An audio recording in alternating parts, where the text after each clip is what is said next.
Welcome to the Banker Lamp. Please enjoy the video. In this video, I will explain how to use your Virgin Media remote control. Let's start with the basics. The power button, located at the top right, switches your box on or off. Below that, you'll find the volume up and down buttons to control your TV's sound. The channel up and down buttons let you browse through hundreds of channels. Finally, the home button takes you straight to the main menu, giving you access to all your apps and services. Now, let's explore how to navigate Virgin Media's intuitive interface. The large arrow keys in the center of your remote are for moving around on-screen menus and options. Once you've highlighted your choice, simply press the OK button in the middle to confirm. To see what's on, press the Guide button for the full electronic program guide.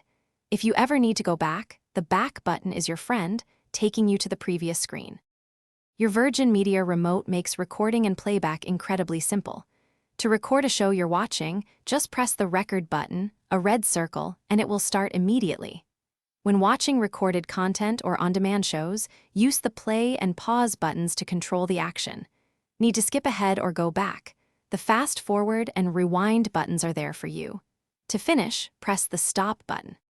Let's dive into some advanced features and helpful tips.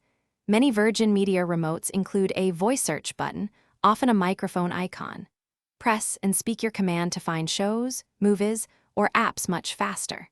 The Info button provides detailed information about the program you are currently watching. Remember to keep your remote pointed towards your Virgin Media box for the best signal, and explore the Home menu for personalized settings.